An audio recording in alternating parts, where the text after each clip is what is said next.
बिस्मिल्लाहिर्रहमानिर्रहीम, अस्सलाम वालेकुम नाज़रीन। आप यूट्यूब चैनल देख रहे हैं। मैं इमरान खान हूँ। बड़ी खबर ये है कि इमरान खान साहब की कुछ उनके सियासी लोगों से और उनकी बहनों से उनकी मुलाकात हो गई है और ये मुलाकात लंबे अरसे के बाद करवाई गई है। ये अचानक से ये डेवलपमेंट हुई है। बहुत बड़ी तादाद में कारकुन पहुँचे थे। अडियाला जेल के बाहर नारेबाजी हो रही थी और कारकुन तो हिम्मत हारते नहीं हैं। वो हर मरतबा जब मुलाकात का दिन होता है वो पहुँच जाते हैं अडियाला जेल के बाहर और सख्तियों के बावजूद, गिरफ्तारियों के बावजूद वो वहाँ जाते हैं। अब इमरान खान साहब की बहनों को वहाँ पे आज एक अजीब चीज़ ये देखी गई कि गाड़ी समेत उन्हें अंदर जाने की इजाज़त दे दी गई और वहाँ जो लोग मौजूद थे वो कह रहे थे जी, पुलिस वाले ने बाकायदा हाथ से ऐसे इशारा करके सैल्यूट की तरह का उन्हें अंदर जाने के लिए बुलाया। दिल से तो सारे इज्जत ही करते हैं ना, इमरान खान की फैमिली है और ये सारे कुर्बानियाँ भी दे रहे हैं। अभी इमरान खान की एक बहन के 2 बेटे गिरफ्तार कर लिए गए। एक बहन का एक बेटा जो है वो लंबे अरसे से अभी तक कैद में 2 साल हो गए। उसे मिलिट्री कोर्ट ने सज़ा दी हुई है 10 साल की।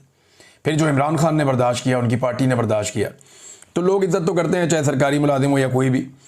तो गाड़ी समेत इमरान खान साहब की फैमिली को अंदर जाने दिया गया मुलाकात करने के लिए। कुछ किताबें भी इमरान खान साहब को पहुंच गई हैं। ये किताबें आप देख सकते हैं अपनी स्क्रीन पे। ये द ब्लैक जैकोबिन्स और रीओपनिंग मुस्लिम माइंड्स और लॉस्ट इस्लामिक हिस्ट्री एक किताब ये है। डिफरेंट जो राइटर्स हैं उन्होंने ये किताबें लिखी हुई हैं। फ़लस्तीन के ऊपर एक किताब है, सलाउद्दीन अयूबी पे एक किताब है और एक जो है वो खिलाफत के ऊपर एक किताब है, the history of an idea. तो ये डिफरेंट 6 किताबें अभी इमरान खान साहब को पहुंचाई गई हैं। अब जितनी किताबें इमरान खान साहब ने पढ़ ली हैं ना, शहबाज शरीफ की शायद सारी काबीना ने नहीं पढ़ी होंगी। बल्कि इस वक्त जो सारे के सारे कोर कमांडर हैं उनको इकट्ठा कर लें, उन्होंने मिलकर इतनी किताबें नहीं पढ़ी होंगी जितनी इमरान खान साहब ने किताबें पढ़ ली हैं। वो एक पढ़े लिखे आदमी है, उनके पास बहुत ज़्यादा नॉलेज है चीज़ों का और एक लीडर जो है वो उसका विजन ज़्यादा होता है हम लोगों से। तो इमरान खान जो है वो डिफरेंट आदमी है और उन्होंने अपना वो टाइम जो जेल के अंदर लोग ज़ाया कर देते हैं माफ़ीनामे लिखने में, इमरान खान साहब ने वो टाइम किताबें पढ़ने में लगाया और उन्होंने दीनी तालीम और दीगर चीज़ें हासिल करने में लगाया। तो ये वक्त भी इमरान खान ने ज़ाया नहीं किया। बहरहाल कुछ लोग तावीलें दे रहे हैं कि जनाब ये कोई हवा बदल रही है, कोई मौसम बदल रहा है, तो ऐसा मुझे नहीं लगता। उसकी वजह यह है कि कल ही पाकिस्तान तहरीक इंसाफ के लोगों को सज़ाएं हुई हैं, अभी 1-2 दिन में और सज़ाएं हो जाएंगी। इमरान खान के बेटों को वीज़े अभी तक नहीं मिल रहे। अलीमा खान के बेटे जो हैं वो गिरफ्तार हो गए हैं हाल ही में। लगातार सज़ाएं हो रही हैं, नाअहलियाँ हो रही हैं, छापे मारे जा रहे हैं। हालांकि असद कैसर और तर्जुमान जो है इमरान खान साहब के नियाज़ुल्लाह नियाज़ी, इन जैसे जो लोग हैं उनके घरों पर भी छापे मारे जा रहे हैं। ज़िमनी इलेक्शन में प्री पोल रिगिंग इस वक्त जारी है और खैबर पख्तूनख्वा में ऑपरेशन भी हो रहा है, ड्रोन हमले भी हो रहे हैं, सारी चीज़ें हो रही हैं। तो कोई भी अगर कोई नई तावील निकालेगा कि जनाब सिस्टम को इमरान खान को गुंजाइश दे रहा, तो ऐसा नहीं है। लगता है कि एस्टेब्लिशमेंट हुकूमत से अपना कोई बहुत ज़रूरी काम निकलवाना चाहती है या कोई बैरूनी और अंदरूनी दबाव आया हुआ है। अगर तो एस्टेब्लिशमेंट हुकूमत से कोई काम निकलवाना चाहती है तो वो आगे चल के बताता हूँ कि काम इन्हें क्या पड़ा हुआ है हुकूमत से, वो आपको मैं बताता हूँ। लेकिन पहले ज़रा सुन लें कि इमरान खान साहब ने क्या कहा जेल के अंदर से। सलमान अकरम राजा साहब जो मिले तो उन्होंने कहा जी इमरान खान साहब से आज 3 माह के बाद एक मुलाकात हुई है। उन्होंने कहा माशाल्लाह वो हशाश बशाश हैं, उनका एक फौलादी आज़म है इमरान खान साहब का। ताहम बुशरा बीबी को पहुंचाई गई तकलीफ़ के हवाले से इमरान खान साहब इंतहाई इस्तराब में थे, मुस्तरब थे, परेशान थे। बुशरा बीबी ने बताया कि उनकी कोठरी में बारिश का पानी रसने की वजह से उन्हें करंट लगा है और यानी हबस जो है वो बहुत शदीद है। और साथ ही उन्होंने ये बताया सलमान अकरम राजा साहब ने कि मैंने अपना इस्तीफ़ा इमरान खान साहब को पेश किया तो इमरान खान साहब ने मेरा इस्तीफ़ा मंजूर नहीं किया। साथ ही एक चीज़ और है कि महमूद खान अचकज़ई साहब ही अपोजिशन लीडर होंगे, इमरान खान साहब ने यह भी तय कर लिया। अब ज़िमनी इलेक्शन के हवाले से इमरान खान साहब की फैमिली ने कुछ चीज़ें बताई। अब इमरान खान की फैमिली ने जो कुछ बताया अभी तफसीलात सारी की सारी इमरान खान साहब के ट्विटर से एक तफसीली पोस्ट आएगी, उसमें आपको मिल जाएंगी। वो मैं नेक्स्ट व्लॉग में आपको बताऊँगा कि इमरान खान ने क्या क्या कहा। लेकिन जो उनकी फैमिली ने बातें बताई वो टुकड़ों में मौजूद है। मैं आपको बता देता हूं कि उनकी फैमिली ने क्या कहा। अलीमा खानम साहिबा ने बताया कि तो देखें उनके चेहरे पे खुशी थी, वो लंबे अरसे के बाद अपने भाई को मिली हैं। हालांकि उनके 2 बेटे इस वक्त रिमांड के ऊपर पुलिस को दिए गए हैं अदालत की जानिब से और जिस तरह उन्हें गैर कानूनी तरीके से अगवा किया गया, गिरफ्तार किया गया, वो भी सबके सामने है। अब अलीमा खानम साहिबा को अपने भाई से मुलाकात हुई तो उनके चेहरे पर एक रौनक थी और एक परेशानी भी साथ है। बेटे भी अगवा हो गए, गिरफ्तार हो गए। तो यहाँ पे तो इंसाफ मिलता नहीं पाकिस्तान में। अच्छा, उन्होंने जो गुफ्तगू की वो ये कहती है ज़िमनी इलेक्शन के हवाले से इमरान खान साहब ने अपनी राय दी है कि हमें इस इलेक्शन को लेजिटिमाइज नहीं करना चाहिए, यानी इस इलेक्शन को कानूनी हैसियत नहीं देनी चाहिए, इखलाकी और कानूनी हैसियत नहीं देनी चाहिए। अब इमरान खान ने हुक्म दिया है कि आज शाम को सियासी कमेटी बैठ के मेरी राय को सामने रखें और फिर किसी नतीजे पे पहुंचें, और अगर वो किसी नतीजे पे पहुंचे और कोई उनके पास तजावीज़ हैं तो वो लेकर कल मेरे पास आएँ, फिर हम फैसला करेंगे कि इलेक्शन लड़ना है या नहीं लड़ना। ये अलीमा खानम साहिबा ने कहा इलेक्शन ज़िमनी लड़ने के हवाले से। वो ये कहते हैं कि इमरान खान साहब की दूसरी बहन भी बता रही थी कि भी एक इलेक्शन पहले हो गया, पाकिस्तान तहरीक इंसाफ कामयाब हो गई, अब जिस तरह नाअहल किया जा रहा है हम तो इस पूरे सिस्टम को अप्रूवल दे देंगे अपनी, हम इस पूरे सिस्टम के सामने सर झुका लेंगे। अगर हम ये मान लेंगे ठीक है इलेक्शन दोबारा करवा रहे हैं, हम दोबारा बंदा खड़ा कर देंगे, तो ये तो इस हुकूमत को इनकी बात को जवाब देने के मुतरादिफ है। लिहाजा ये इलेक्शन नहीं लड़ना चाहिए। इमरान खान साहब की ये राय है। पार्टी के लोग कहते हैं जी कोई भी पॉलिटिकल एक्टिविटी आए उसके अंदर हिस्सा इसलिए लेना चाहिए कि जो अवाम है वो पाकिस्तान तहरीक इंसाफ के साथ जुड़ी रहती है और वो अपने मौक़िफ़ के साथ उन्हें बार बार मौका मिलता है बाहर निकल के अपनी एक्टिविटी करने का, तो ये एक पॉलिटिकल एक्टिविटी के तौर पे इसे ले लें। लेकिन मैं ये जानता हूँ और इमरान खान भी शायद जानते हैं कि ये सारी सीटें PMLN जीत जाएगी। वजह यह है कि मिलिट्री एस्टेब्लिशमेंट और इलेक्शन कमीशन उन्हें सपोर्ट करेगा, वोटों की गिनती जो है उन्होंने ही करनी है। अगर एक के मुकाबले में 100 वोट भी बढ़ेंगे ना पाकिस्तान तहरीक इंसाफ को, फिर भी पाकिस्तान तहरीक इंसाफ हार जाएगी। ये पढ़ी लिखी बात है। और कल ये बात ख्वाजा आसिफ ने भी की है कि भाई सियासत करनी है तो माफ़ी मांगो, नहीं तो सियासत कोई नहीं है। इससे पहले यही बात जो अंसार अब्बासी साहब ने की है, यही बात जो है वो फवाद चौधरी साहब भी कहते हैं रास्ता निकालो, यही बात जो है वो शेर अफजल मरवत साहब भी कहते हैं, यही बात जो है सुहेल वड़ाइच साहब भी कहते हैं। तो ये सारे लोग यही बात करते हैं। अच्छा, उन्होंने कहा जी कि सजेशन है तो मेरे पास वापस आए फिर मैं फैसला करूंगा। इमरान खान साहब ने यह कहा ज़िमनी इलेक्शन के हवाले से।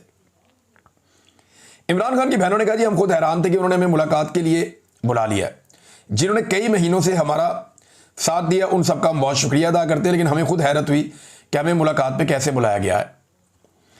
इसके बाद उन्होंने कहा जी इमरान खान ने मेरे बेटों के बारे में पूछा, यानी इमरान खान को या तो आज सुबह बताया गया होगा या उन्हें इस बात का आइडिया था कि अलीमा खानम के बेटे पकड़े गए हैं तो उन्हें भी जेल में डाल दिया गया है। अगर अदलिया लोगों को इंसाफ देती तो ये जुल्म कभी ना होता। सारी जो जिम्मेदारी है वो अदलिया के साथ है, इमरान खान साहब का ही कहना था।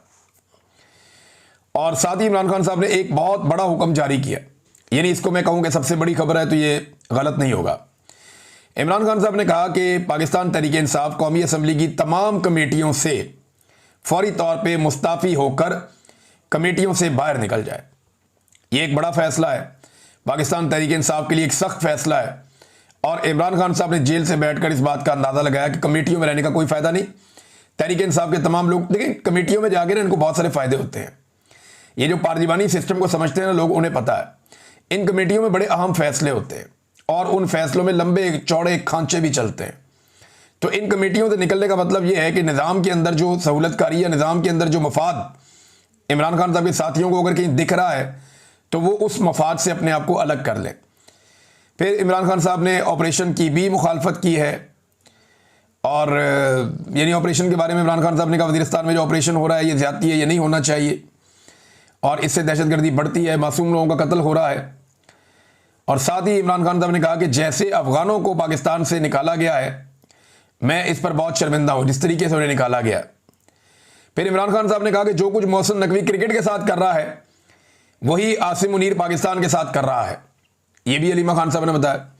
अब देखिए क्रिकेट तो पूरी तरह तबाह हो गई, पाकिस्तान आखिरी नंबर पे चला गया, पाकिस्तान की मईशत भी पूरी तरह तबाह हो गई, पाकिस्तान में अमन व अमान भी तबाह हो गया, पाकिस्तान में जो है वो इक़्तिदार जो सियासी थी वो भी तबाह हो गई, पाकिस्तान में जमहूरियत और इंसानी हकूक़ भी तबाह हो गए, बेशुमार चीज़ें। तो इतना डिटेल में तो नहीं, लेकिन इमरान खान साहब ने कहा कि सादा उन्होंने ये किया कि जो कुछ मोहसिन नकवी पाकिस्तान की क्रिकेट के साथ कर रहा है वही आसिम मुनीर पाकिस्तान के साथ कर रहा है। ये भी अलीमा खान साहब ने पैगाम दिया। और जजेस के हवाले से इमरान खान साहब ने कहा कि अगर जजेस का ज़मीर होता तो पाकिस्तान में जुल्म ना होता, अगर इन्हें पता होता कि अल्लाह को जवाब देना है तो ये फस्तायत ना होती।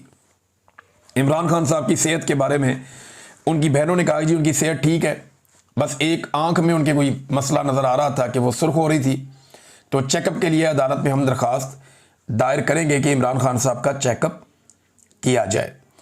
ये है नाजरीन बात। और इसमें एक और खबर भी है साथ में। अब शाहिद खट्टक साहब मौजूद थे तो उन्होंने सहाफियों ने उनसे पूछा शाहिद खट्टक साहब से, वैसे उनकी भी मुलाकात होनी चाहिए इमरान खान साहब से, बड़े लंबे अरसे से वो कोशिश कर रहे हैं कि उनकी इमरान खान साहब से मुलाकात हो, करवाई नहीं जा रही। शाहिद खट्टक साहब ने बताया, क्योंकि उन्होंने स्टेटमेंट दिया हुआ था शेर अफजल मरवत के खिलाफ, तो सहाफियों ने उनसे फिर सवाल कर दिया। उन्होंने कहा जी मुझे तो उसने ऑडियो मैसेज किया है शेर अफजल मरवत ने, वार्निंग वाला कि मैं आपसे लड़ना नहीं चाहता। तो उसने कहा जी मैं भी शेर अफजल से लड़ना नहीं चाहता, मगर इमरान खान और उसकी फैमिली के खिलाफ बोलने वालों को मुंह तोड़ जवाब जरूर मिलेगा।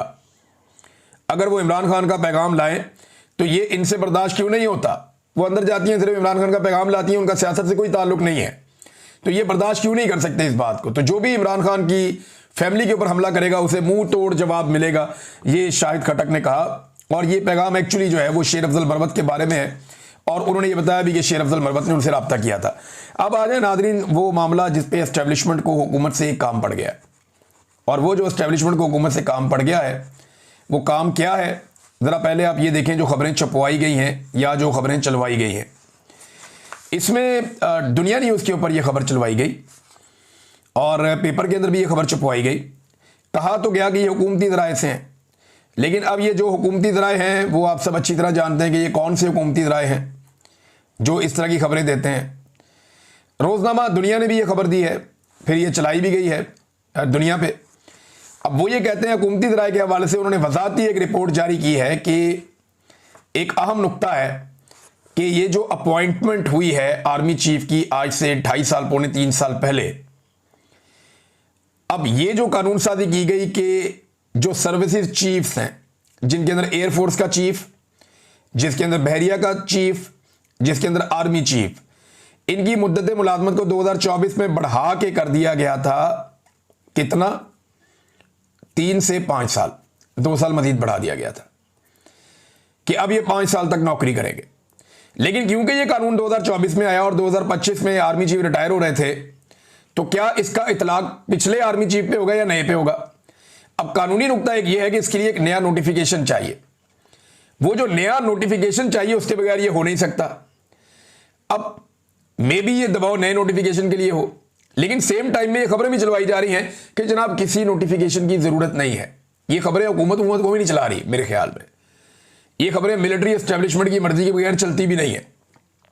ये लोग बड़े हसास होते हैं। मैंने एक दफा सीनियरिटी लिस्ट दे दी थी कि कौन कौन सा जर्नैल आने वाला चीफ हो सकता है, तो मुझे ISPR से फोन आ गया था कि नहीं नहीं आपकी लिस्ट ठीक नहीं है, आप ये चीज़ ठीक करें, अब बल्कि आप इसको डिलीट कर दें। मैं कहा जी मैं नहीं करता। तो ये मुझे अच्छी तरह याद है। तो ये बड़े हसास होते हैं इन मामलात में, ये खबर चलने भी नहीं देते इस तरह की। और ये खबर GHQ की मर्जी के बगैर सवाल ही पैदा नहीं होता कि ये खबर दुनिया ने लगाई हो। तो अब वो ये बता रहे कि नोटिफिकेशन जो हुकूमत ने जो कानून साजी कर दी है उसके बाद किसी नोटिफिकेशन की जरूरत नहीं है। अब यही जो मौजूदा लोग हैं या आर्मी चीफ हैं खास तौर पे, ये इनकी मुद्दत मुलाजमत 2027 तक चली गई हुई है, उनका ये कहना है, ये उनका दावा है। अब ये दावा कितना दुरुस्त है ये तो आने वाले दिनों में पता लगेगा। सारे अपने अपने दावे कर रहे हैं। बहरहाल ये खबर तो चलवा दी गई पाकिस्तान के मीडिया पे, और आने वाले दिनों में शायद ये और ज़्यादा भी चलेगी। 18वीं तरमीम पे पूरा टारगेट किया जा रहा है पाकिस्तान की मिलिट्री एस्टेब्लिशमेंट की जानिब से, और इस पे मुबाहिसे करवाए जा रहे हैं, और ज़्यादातर इसमें इस्तेमाल किया जा रहा है दुनिया मीडिया ग्रुप को। दुनिया मीडिया ग्रुप जो है वो चाहे नए सूबों का बनाना हो, क्योंकि मुस्तफ़ा कमाल साहब ने ये भी कंफर्म किया कि नए सूबों की बात सबसे पहले जो है वो अभी इस हालिया जो बहस छिड़ी है उसमें ये आर्मी चीफ ने ताजरों के सामने की थी, कराची में जब वो मिले थे वहाँ पे कहीं पे। तो ताजरों के सामने जब उन्होंने ये गुफ्तगू की थी, ये उसमें उन्होंने क्लेम किया मुस्तफ़ा कमाल साहब ने कि आर्मी चीफ की जो ताजरों से बातचीत हुई उसमें कहीं उन्होंने ये बात की थी आर्मी चीफ ने कि छोटे सूबे और नए सूबे बनाए जाएं। ये आर्मी चीफ का आइडिया है दोबारा से जब ये बात हुई है बिजनेस कम्युनिटी के साथ। अब उसके बाद इसको अडॉप्ट कर लिया दुनिया मीडिया ग्रुप ने। तो आजकल बहुत ज़्यादा क्लोज एक रिलेशन है दुनिया मीडिया ग्रुप का मिलिट्री एस्टेब्लिशमेंट के साथ। तो वो वहाँ से बहुत सारी चीज़ें इनिशिएट होती हैं, वो हम होती हुई देखते भी हैं। बहरहाल अब ये आने वाले दिनों में और ज़्यादा मामला फैलेगा। देखिए सीधी सीधी वजह है, सबको अपनी नौकरी लंबी करनी है बस। शहबाज शरीफ को किसी तरह अपनी नौकरी की मुद्दत बढ़ा के किसी तरह 5 साल पूरे करने इस जाली मैंडेट के साथ। आर्मी चीफ को 3 नहीं 5 साल चाहिए, हो सकता है उसके बाद उन्होंने 5 साल और भी ख्वाब देखा हो, हर आर्मी चीफ को अपनी मुद्दत मुलाजमत में तोसी चाहिए होती है। हर बंदा कुर्सी के बाद जाना ही नहीं चाहता, कुर्सी छोड़ना ही नहीं चाहता। बहुत सारे रिटायर फौजी जो हैं उन्हें मुख्तलिफ ओहदों के ऊपर बैठा दिया गया है, एक के बाद एक को नवाजा जा रहा है। तो ये सिलसिला जारी है, रिटायर होने तक ये लोग काबू नहीं आते। रिटायर हो जाए कोई तो उसके बाद उसके कुछ काबू नहीं रहता और उसकी हालत क्या हो जाती है ये आप सब अच्छी तरह जानते हैं। बाजवा को देख लें, फैज़ को देख लें, नदीम अंजुम को देख लें, ये ऐसे ही होता है। परवेज़ मुशर्रफ जो है वो 2 कमरों के फ्लैट के अंदर फौत हो गए दुबई में, तो कुछ नहीं बचता बाद में। नाज़रीन, शाहिद खाकान अब्बासी साहब ने एक इंकशाफ किया। ख्वाजा आसिफ साहब बोले तो फिर शाहिद खाकान अब्बासी साहब भी बोले। अब्बासी साहब ने बड़ी इंटरेस्टिंग बात बताई है और ये बड़ी मज़ेदार इंफॉर्मेशन है, मैं आपके साथ शेयर करता हूँ।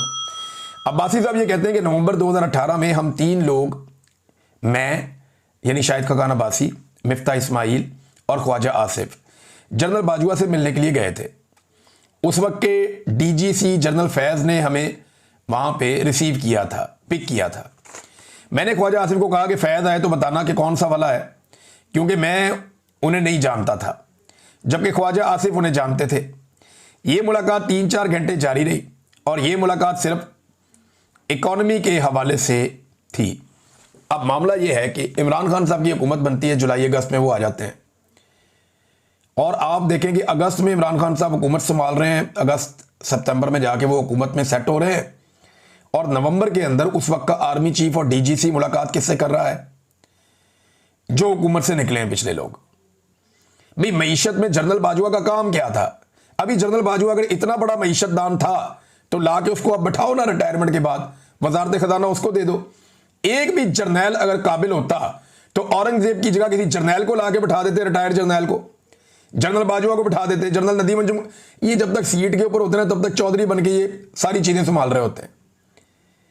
इनकी बिल्कुल इनको समझ नहीं है इकोनॉमी की। अगर इकोनॉमी की समझ होती तो जनरल बाजवा बुला किसको रहे हैं?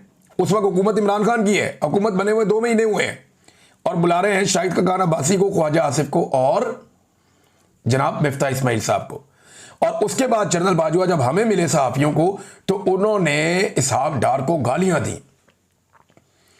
उन्होंने कहा कि पाकिस्तान की मईशत को तबाह और बर्बाद करने वाला आदमी इसहाक डार ने, जिसने मईशत में इतने बड़े बड़े गड्ढे खोदे हैं कि जो अब फिल नहीं हो सकते। बेड़ा गर्क कर दिया पाकिस्तान की मईशत का इसहाक डार ने, यह जनरल बाजवा ने कहा था। बाद में उसी इसहाक डार के जूते पॉलिश करके जनरल बाजवा उसको ले आया इक़्तिदार में और वही इसहाक डार जूते पॉलिश करके जनरल बाजवा के साथ मिल गया। अब ये मुलाकात के बारे में ख्वाजा आसिफ आपको नहीं बताते कि जब इमरान खान की हुकूमत शुरू ही हुई थी तो हम जाके फौज के दरवाजे पे पहुंच गए थे और जाके हमने उनके साथ साजबाज या बातचीत शुरू कर दी थी। और फिर 2019 में हमने जनरल बाजवा को एक्सटेंशन दिलवाई और नवाज शरीफ साहब को डील दिलवा के पाकिस्तान से बाहर निकलवाया। ये बातें नहीं बताते क्योंकि ये बातें बताने में इनको जरा थोड़ी शर्मिंदगी महसूस होती है। बार शाहिद खाकान अब्बासी साहब उन्होंने पोल खोले और भी खुलेंगे, बड़ी चीजें सामने आएंगी। नादरीन, जापान का जो दौरा किया है मरियम नवाज ने, उसको कामयाब दौरा करार देने के लिए करारदाद पेश कर रहे हैं पंजाब असेंबली में। आप अंदाजा करें, करारदाद पेश कर दी पंजाब असेंबली में कि दौरा कामयाब है।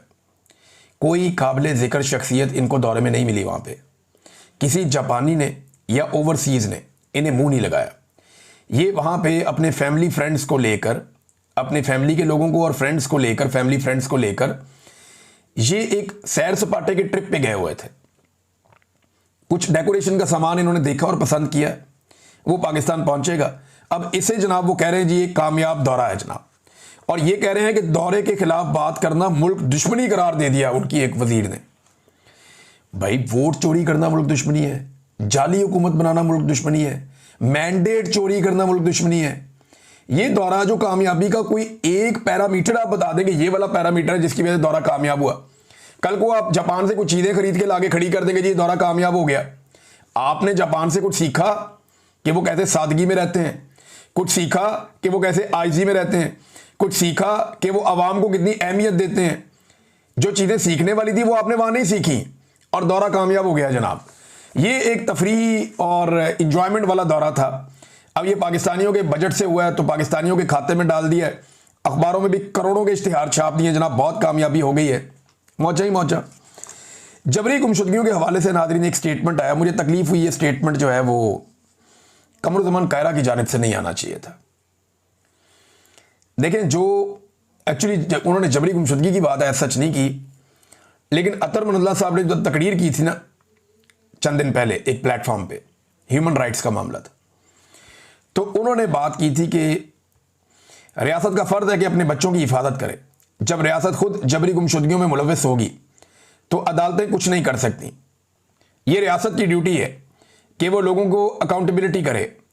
अदालतों के लिए मुश्किल हो जाता है जब सरकार ताउन ना करे। ये जस्टिस अतर अमानुल्लाह साहब ने कहा था। इस पे जनाब जबरी गुमशुदगियों पे जस्टिस अतर अमानुल्लाह बात कर रहे हैं और कमरुज़्ज़मान कायरा जैसे सियासी वर्कर वो ये स्टेटमेंट दे रहे हैं कि जस्टिस अतर अमानुल्लाह आईनी और कानूनी बातें करें, अगर सियासत करनी है तो फिर सियासत के मैदान में आकर करें। उसको उठा के काजी फ़ायद ईसा को ये लोग ले गए थे कौमी असम्बली में, वो सियासत नहीं थी। काजी फ़ायद ईसा हर दूसरे दिन कहीं ना कहीं तकरीब में तकरीर करते थे, वो सियासत नहीं थी। इनके मफाद में कोई जज बात करे, गैर आईनी गैर कानूनी बात करे तो ये सर पे उठा लेते हैं। जो जज जबरी गुमशुदगी के खिलाफ बात करें कहते हैं ये सियासत कर रहा है। भाई जबरी गुमशुदगी एक अदालती और आईनी मामला है, इंसानी हुकूक का मामला है। अगर अदालतें नहीं देखेगी तो कौन देखेगा? कमरुज़्ज़मान कायरा साहब, आपको या आपकी फैमिली में किसी को जबरी तौर पे लापता कर दिया जाए ना तो फिर आपको ये बातें याद आएंगी अतर अमानुल्लाह साहब की। देखें, ये बात कायरा साहब आपको समझनी पड़ेगी। जबरी तौर पे लापता या हम होंगे या आप होंगे या आम पाकिस्तानी होंगे। जो लोग करते हैं वो जबरी तौर पे लापता नहीं होंगे। लिहाजा ये अदालतें जब भी बचाएंगी या हमें बचाएंगी या आपको बचाएंगी या आम पाकिस्तानियों को बचाएंगी। जब भी कोई जज इंसानी हकूक की बात करेगा उसका फायदा या हमें होगा या आपको होगा या आम पाकिस्तानियों को होगा। नुकसान हमेशा मिलिट्री एस्टेब्लिशमेंट का होगा। और आज आप मिलिट्री एस्टेब्लिशमेंट की ढाल बने हुए हैं, कल को जब ये हथियार आप पे चलेगा ना तो फिर आप बुलबुला उठेंगे और हम ये स्टेटमेंट निकाल के उस वक्त आपको दिखाएंगे तो कितनी शर्मिंदगी होगी। तो ये अफसोसनाक चीज है, ये नहीं करनी चाहिए। भारत से भी नाज़रीन कुछ खबरें आ रही हैं, मैं अगले वीलॉग में शेयर करता हूं आपके साथ। अब तक के लिए इतना ही, अपना ख्याल रखिएगा, अपने इस चैनल का भी। अल्लाह हाफ़िज़।